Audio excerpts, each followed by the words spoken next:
Ciao a tutti e bentornati al canale. Oggi vi propongo una nuova attività. Siamo sempre in montagna, ma oggi effettueremo un'attività che ho sempre voluto fare, ma che non ho mai fatto prima d'ora, cioè cercare l'oro nei fiumi. Volevo provare, ma diciamo che bisogna avere anche delle certe competenze per farlo con un criterio e portare a casa dei piccoli risultati. Quindi oggi mi trovo qua con dei ricercatori di oro che adesso vi presenterò.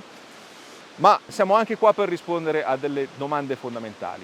La prima domanda è: perché guardate i miei video e non vi iscrivete al canale? Non vi costa nulla, basta che schiacciate iscriviti e vi iscrivete al canale.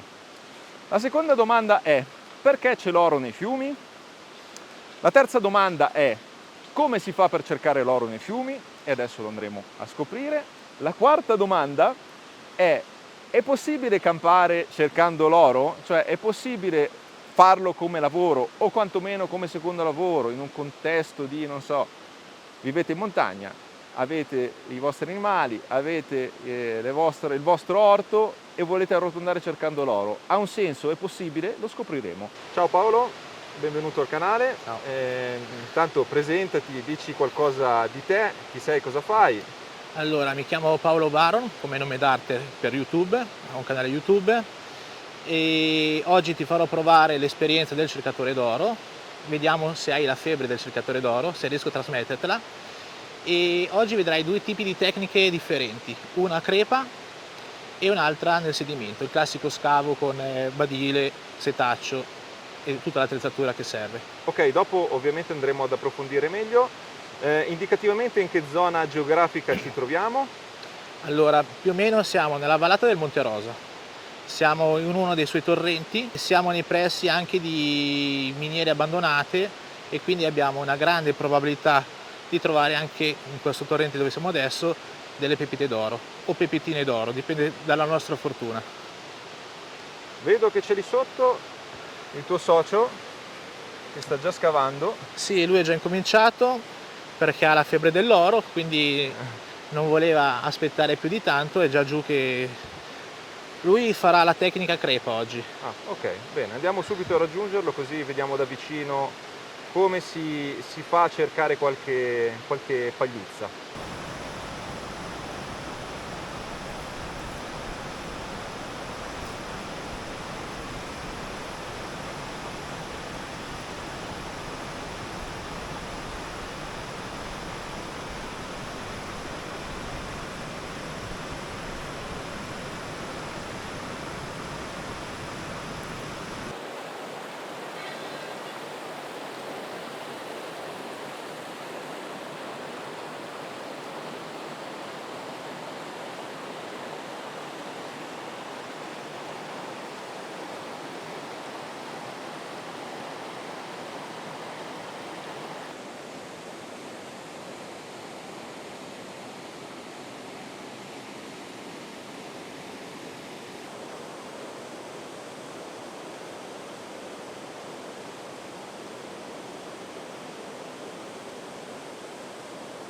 Allora, cercheremo di dare una brevissima e semplicissima, esemplificatissima spiegazione geologica del perché si trova l'oro nei fiumi. Ovviamente qui nessuno è geologo, quindi se ci sono delle inesattezze perdonatecele, eventualmente se volete aggiungere delle correzioni nei commenti siete liberi di farlo, soprattutto se siete dei geologi.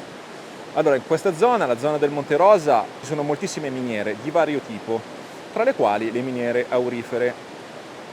La genesi di queste miniere è iniziata verso la fine della fase di orogenesi alpina, quindi diciamo circa 30 milioni di anni fa, quando da delle fratture si infiltrò dell'acqua e in un periodo di picchi termici quest'acqua poi risalì carica di minerali e per l'appunto anche di oro. Quindi si sono andati a creare questi filoni auriferi con diverse composizioni, non c'è solo una tipologia di filone aurifero.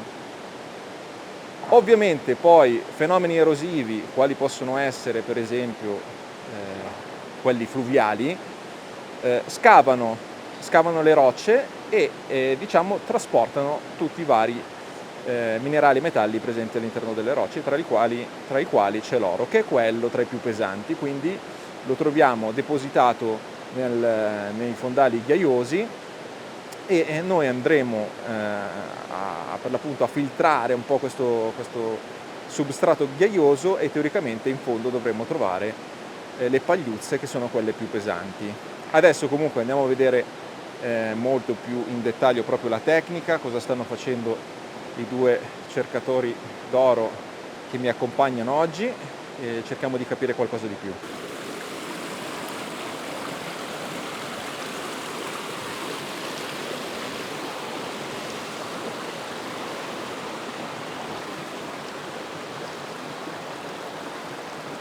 Eccoci qua con il secondo cercatore d'oro della giornata. Ti vuoi presentare? Ci vuoi dire chi sei?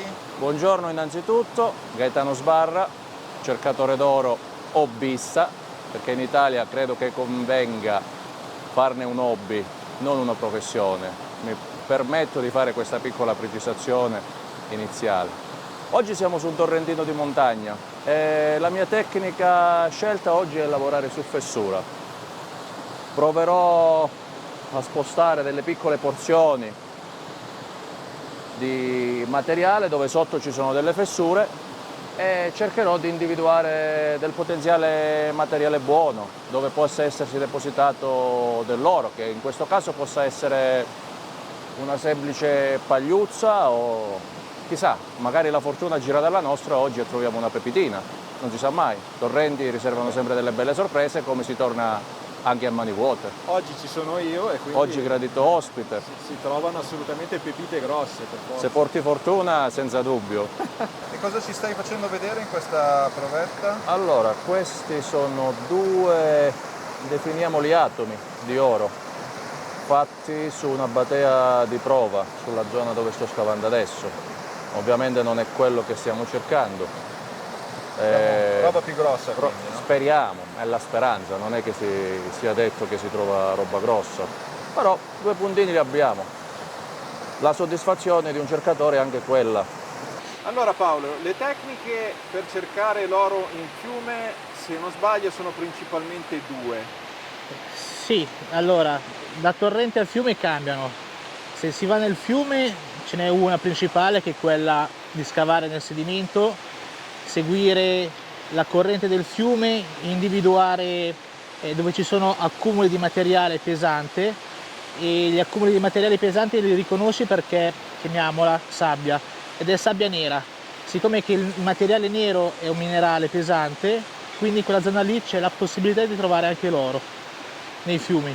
Nei torrenti abbiamo due tecniche principalmente, una a crepa. Diciamo il sedimento si infiltra all'interno delle fessure che si trovano nella roccia, Nella spaccatura, nella spaccatura, quindi si accumula, si depositano le particelle più pesanti, e lì c'è la possibilità di trovare oro. Sì, giusto? diciamo, sì. È come se fossero, chiamiamoli, dei retini. Passa del materiale e se una fortuna ci finisce dentro anche dell'oro e rimane lì. Il come ci finisce dentro in una crepa che è praticamente sigillata è che quando ci sono le piene l'oro si muove, è l'unico momento in cui l'oro si muove nei fiumi e nei torrenti l'oro. Quindi noi quando cerchiamo l'oro dobbiamo guardare la zona non con occhi del presente ma con occhi del passato, cioè quando l'acqua era alta. Ok, nei momenti di piena, noi dobbiamo focalizzarci nei momenti di Perfetto. Quindi noi nelle rocce, nelle crepe, si muovono anche i massi che impattano contro il bedrock o la roccia madre, come viene chiamata. Le vibrazioni aprono leggermente queste crepe e quindi il materiale finisce dentro, e quindi anche l'oro. Il meccanismo è quello, perché molte volte uno dice: ma com'è possibile che dentro lì ci sia l'oro, che tu guardi la pietra è così, eppure magari all'interno trovi delle cose un po' grosse, carine, insomma. L'altra tecnica è un po' come quella del fiume, cioè dove ci sono accumuli di sedimenti.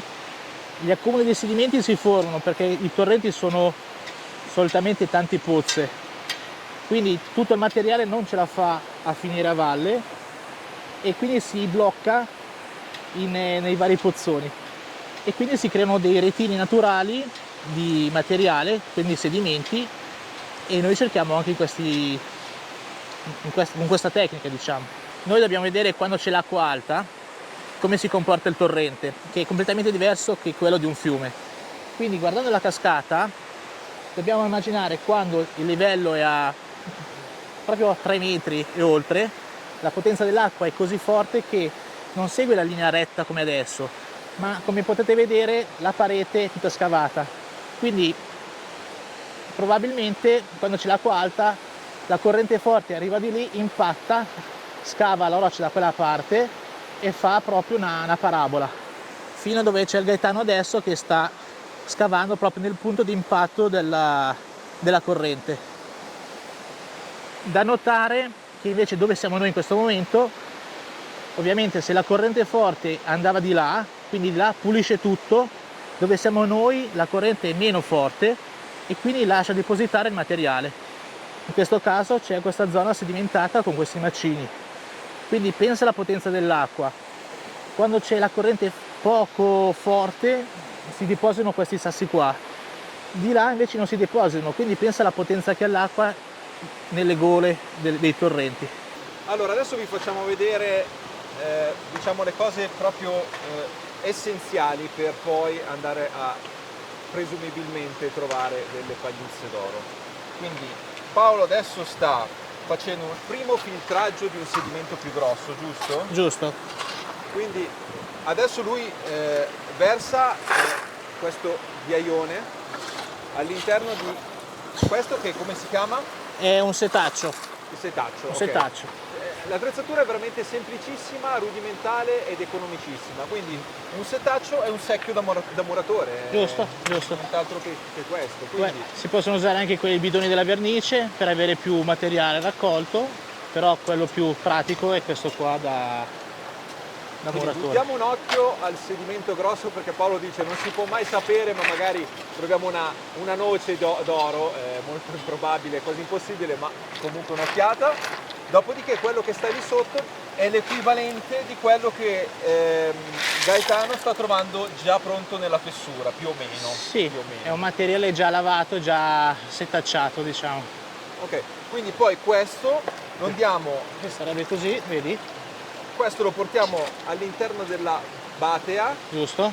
Del piatto per l'oro sarebbe. che anche questo è uno strumento economicissimo, e da lì si comincia A fare un assaggio e si fa una concentrazione per vedere i materiali finali che sono il concentrato.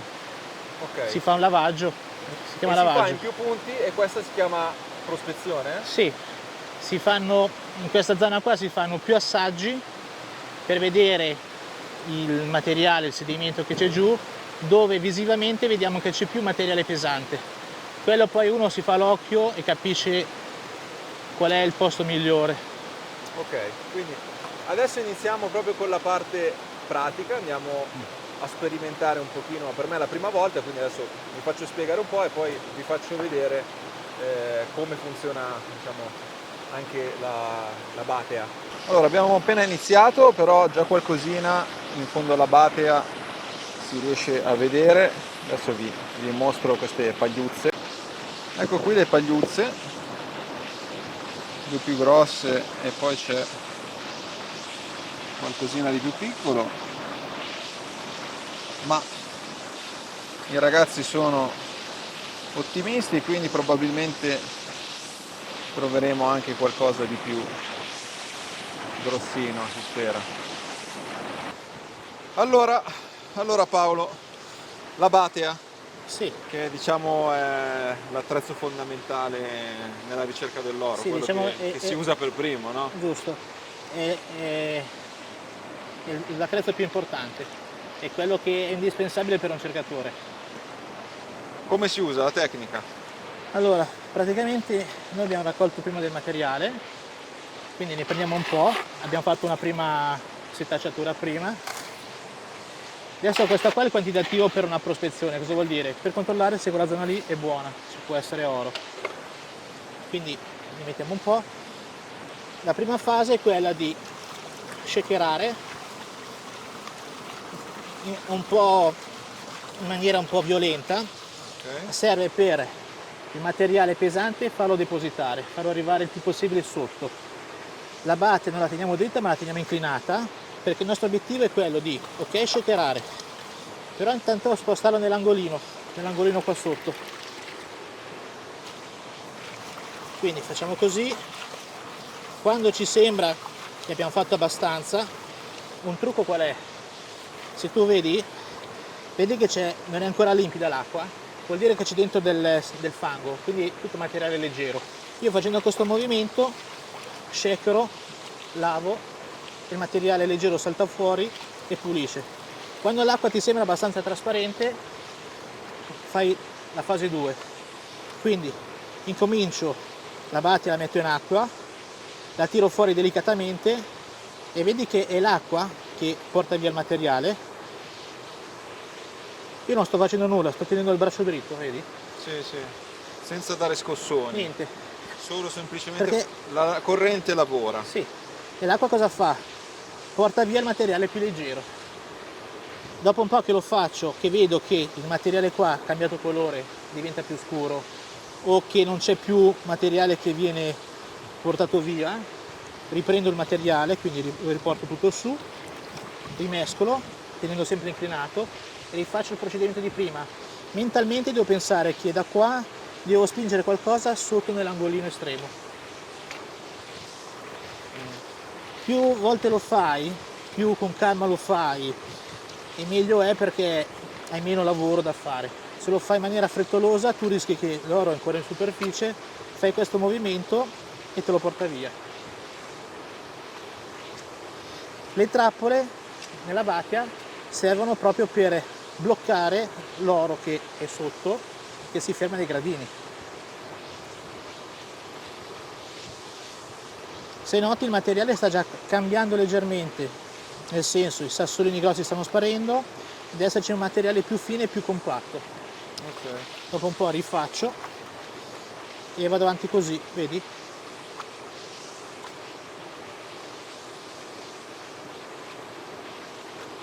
Sembra semplice, ma in realtà non è proprio semplicissimo, eh. Ci vuole un pochino di esperienza, bisogna farne un po', eh. Guarda, quando impari la tecnica, impari la sensibilità, puoi usare anche un mestolo, un cucchiaio, quello che vuoi, perché capisci la meccanica. Vedi? In 448 noi, fatica zero, siamo arrivati alla fine. Questo è il concentrato, il famoso concentrato.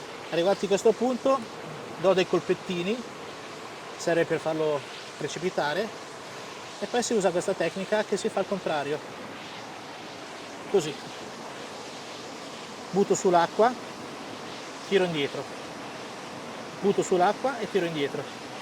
Il materiale leggero arriva qua, e qua il materiale leggero, il pesante è rimasto lì, metto in acqua, porto via, rimetto dentro dell'acqua, colpettini, e vado avanti così. E qua dovremmo già vedere se c'è. Sì, adesso è l'inizio del secchio, il pesante è sotto e non ci sono grandi colori. E qua non c'è praticamente nulla adesso. La meccanica è questa. Ok, adesso provo io allora. È il mio turno, vediamo. Mettiamo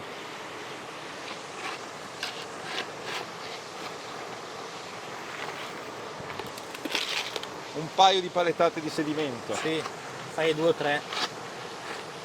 Sono 2,5 allora, dai. Di solito in fondo al secchio c'è più probabilità di trovare oro. Poi Fase 1, shakerare. shakerare per far sì che l'oro vada sul fondo del sedimento. Quindi Sempre tutto in acqua. In questo caso più acqua c'è meglio è, perché l'acqua aiuta. ok, quindi facciamo dei movimenti circolari. Se vuoi sì, però l'importante è che tieni il piatto un po' inclinato, perché va bene buttarlo sotto, ma se già lo fai in maniera tale che lo sposti tutto in un angolino è meglio. E fai una shakerata più violenta, cioè nel senso, Così? sì, Ok. se vedi che tutto quel materiale si muove vuol dire che stai facendo bene, perché si sta mescolando. Adesso vedo un ghiaione abbastanza pulito. Ok, quindi diciamo la fase 1 può andare bene. Ok, quindi adesso Immergi la batia in acqua, ok, inclinala un po' e poi tirala verso di te. così, no? Sì, fai lavorare più l'acqua, così stai comandando l'acqua. Ecco, così. Ok. Se vedi che non esci tanto materiale, dai più inclinazione. Ok, vedi che adesso comincia a muoversi di più. Adesso devi soltanto regolare la forza dell'acqua rispetto a quella che tu usi nel braccio, nel senso, È un rapporto proprio tra inclinazione, nel forza senso diciamo, della corrente che imprimi al sì, adesso sedimento. l'acqua è come se fosse una mano che prende il materiale. Però non esce quasi niente adesso. Ok, allora dai ancora una shakerata, Shakerata? stando sempre il più inclinato possibile. Ok, e adesso fallo, perfetto. E più, Ok, adesso qualcosa si muove, vedi? sì, puoi farlo anche più in profondità e più tirarlo fuori insomma, dall'acqua come cosa. Ti faccio vedere un segreto di Sì? come stai lavorando.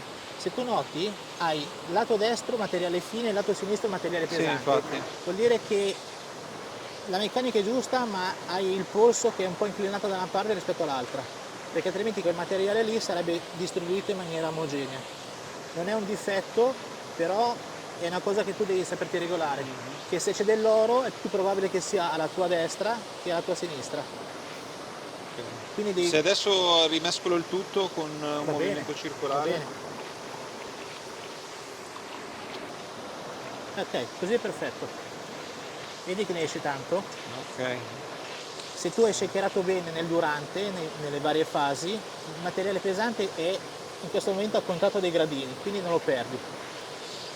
Comunque ragazzi, cioè, è abbastanza stancante, non è che sia proprio se fai tutto il giorno così piegato a filtrare, parliamone, ecco. Sì. Infatti è per quello che quando la zona è buona si usa la canaletta o si usa il piatto da gara. Adesso ti dico, visivamente non ci sarà nulla perché quello è tutto materiale leggero. Non è colpa tua, ma è proprio il materiale che adesso abbiamo raccolto, è il primo materiale. Più andiamo in profondità più il materiale diventa pesante, Ok. quindi è più rosso, più nero, più oro. Bene ragazzi, comunque già capite che questo è il primo eh, aspetto complicato della ricerca dell'oro, cioè ammesso che troviamo delle pagliuzze, non è che queste pagliuzze non richiedano un lavoro, richiedono molto lavoro, quindi già partiamo da questo presupposto, cioè non è un'operazione in cui non si fa niente, è un'operazione in cui bisogna stare piegati, filtrare, lavorare anche con la pala, caricare il sedimento, quindi c'è un sacco di lavoro dietro. Va bene, comunque concettualmente abbiamo più o meno capito. Ovvio che è una di quelle cose che bisogna praticare e poi dopo penso che in un paio di giornate comunque si diventa, Un paio diciamo, un d'ore. paio d'ore già Sì, si sì, sì. diventa abbastanza. Questa qua è la tua seconda prova, c'è già differenza. Ok. Quindi niente, adesso ci focalizziamo sul tirar fuori le pepite un pochino più grosse.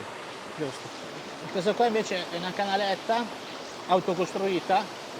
L'importante sono le trappole in una canaletta e le sue dimensioni. A noi cercatori serve perché ci semplifica il lavoro, nel senso, invece di star lì a usare la batia, quando abbiamo trovato un punto buono in cui c'è oro, invece di star lì, come dicevo un attimo fa, a usare la batia ogni volta, riempiamo il nostro secchio di materiale e con la paletta lo buttiamo su delicatamente e quel lavoro che fa la batia lo fa l'acqua con le trappole della canaletta. Ok, quindi l'oro che è più pesante Sì, si blocca nelle trappole. nelle trappoline, diciamo. Quando sappiamo che è una zona buona in cui c'è oro si usa la canaletta per fare, chiamiamola produzione, nel senso quantità. Allora, adesso qua siamo in fessura, quindi Gaetano ha trovato un punto che, diciamo, seguendo una logica, sta cercando di analizzare, e poi sicuramente c'è anche un po' di come si può dire, di fiuto, di sesto senso, no? Del cercatore d'oro, no? Mettiamo in conto anche il fattore C volendo? Esatto, anche il fattore C. Insomma, quando si cerca l'oro. Adesso lui andrà a sollevare un foglio praticamente. Sta lastra. Lastra, Se una ci passano il termine lastra.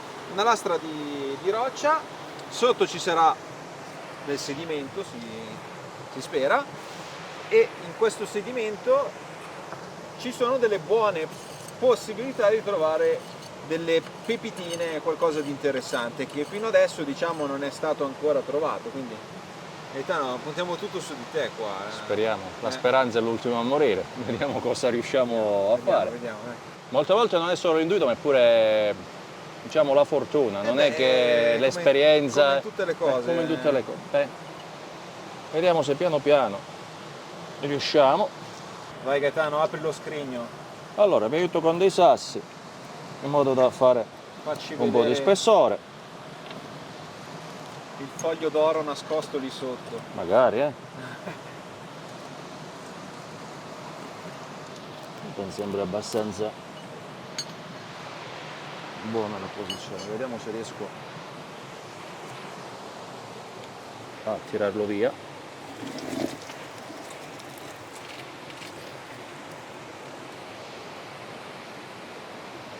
Sbaglio, c'è poco sedimento? C'è pochissimo materiale, mi aspettavo qualcosina in più, però diciamo dai,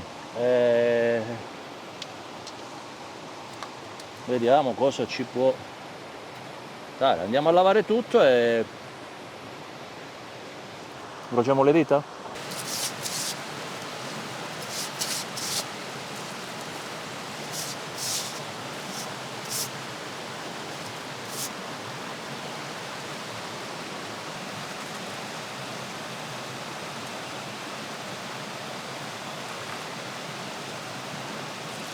Allora, ho appena visto la gioia negli occhi di Gaetano, quindi qualcosa sicuramente ha trovato.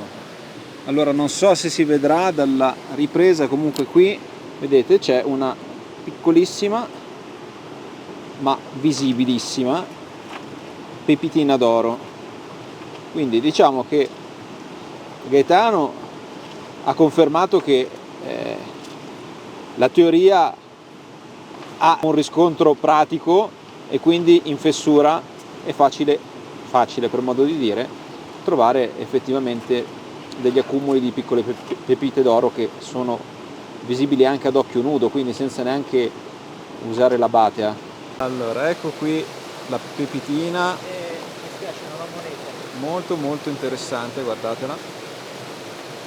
Allora ragazzi, alla fine ce l'ho fatta, imparando un pochino con quel minimo proprio sindacale di manualità per utilizzare la batea, 2 palettate di sedimento, sono riuscito a trovare la mia prima pepitina. Cioè ragazzi, non una pagliuzza, una pepitina, quindi guardate qui, è questa qui. Spero che la videocamera renda giustizia, perché in realtà non è poi così piccola. Vedete? Guardate che bella, che meraviglia. Questa piccola pepitina, questo sì che vi fa salire la febbre dell'oro, perché qua si comincia ad avere tra le mani proprio un qualcosina di sostanzioso, non solo una pagliuzzetta. Molto carina, molto bella. E vi dico, dopo le prime filtrate un po' noiose, perché non si trovava praticamente nulla, quando trovate una pepitina così, la febbre dell'oro vi sale davvero, vi viene voglia di continuare a scavare e andare avanti tutta la giornata. Quindi capisco decisamente chi lo fa.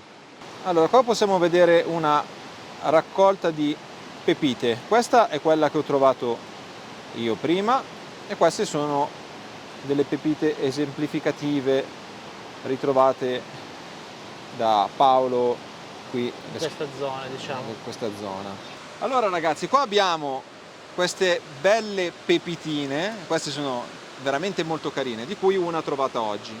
Quindi indicativamente, in linea di massima, quante pepite si possono trovare di questo genere se siamo nel posto giusto, in una giornata? Da 0 a 1, 2, 3, non c'è una... Ok, quindi diciamo un massimo di 3. Quanto valore può avere una pepita del genere? Allora, l'oro vale in questo momento sui 56 euro al grammo, Ah. l'oro. La pepita solitamente ha un valore 4 volte, 5 volte maggiore rispetto al suo peso, perché come hai visto tu oggi c'è fatica, è unica, è rara, non sono tutte uguali, una è diversa dall'altra, quindi sono pezzi unici. Però ovviamente venderle come pepite bisogna trovare il collezionista a cui interessano, cioè non è garantito che cioè, l'oro lo vendiamo più facilmente perché vai da un comproro e glielo vendi, no? No, No? Neanche? si va al banco metalli, Ah, perché compra oro, lui ti fa un prezzo, ti fa una stima. Il banco metalli cosa fa? Tu gli porti il tuo oro, lo lavora, viene fuso e te la trasforma in lingotto, quindi ha un valore economico, perché prima è un minerale, dopo diventa del metallo aurifero con valore ok. e viene certificato che è oro puro al 99% e quindi tu puoi andare in banca con quello e ha un valore. Se non lo converti è solo un minerale che ha un valore collezionistico, però può essere oro all'80% come oro al 90%, quindi non puoi dare una stima vera e propria. Ok. Quindi in sostanza possiamo dire che non possiamo licenziarci domani dalla fabbrica e andare a cercare l'oro. Però se ci piace andare nel fiume e stare in mezzo alla natura e toglierci la soddisfazione di trovare qualche bella pepita come questa, che comunque veramente la soddisfazione, la febbre dell'oro vi sale davvero, ha un senso proprio per il fatto che facciamo una cosa che ci piace. Giusto, Poi sì. se ne è qualcosa in più, meglio. Sì, i fattori sono come quando uno va a pescare o va a cercare funghi, deve piacere. Questo è un cocktail, diciamo. C'è la segretezza del posto come i funghi e c'è la tecnica di come pescare un pesce o come raccogliere l'oro. Gaetano, te sei soddisfatto della raccolta di oggi? Io personalmente sono soddisfatto di ogni mia uscita, trovo o non trovo, perché non è che tutte le giornate siano buone, la maggior parte vanno quasi sempre vuote. Poi la pepita la trovi sul torrente, se vai su fiumi trovi pagliuzze, la scaglietta, un po' di polverino. Comunque non è che si fanno grammate. quindi la pepita si trova sempre sul torrente? La pepita si stacca principalmente sempre più vicino al giacimento. Ok, quindi più andiamo vicini al giacimento, vena, più c'è la alla vena, devi andare sempre più possibilità vicino alla vena. di trovare. Ok, Perché molto l'oro è molto molle, ha meno lavorazione dell'oro però nel fiume. In linea di massima, se tu vai a guardarla sotto al microscopio, vedrai che ancora su molte pepitine c'è attaccato del quarzo. Ok. Bene, io direi che per questa giornata di ricerca d'oro è tutto. Ringrazio Paolo e Gaetano per sicuramente la compagnia e anche per avermi insegnato le basi della ricerca oro, e vi dirò sinceramente, adesso non è che gli voglio rubare il mestiere a loro perché Hobby non è mestiere, non lo farò, precisa hobby. non ruberò il loro hobby, no. Però magari non è detto che quella volta ogni tanto un giro in zone impervie magari per dare una curiosata lo si può anche fare, ecco. Una batte dietro ci vuole sempre. Esatto, con una base, perché poi l'attrezzatura veramente cosa costerà avere tutto il minimo indispensabile per l'oro? Spendi 15 euro forse? Sai, fai 20 euro, 20 euro, 25, 30, fai 30 proprio... Kit completo. Quindi ragazzi, iscrivetevi al canale, lasciatemi un commento, vi lascio anche il link al canale di Paolo e ci vediamo al prossimo video. Un saluto a tutti, ciao da Luca, alla prossima.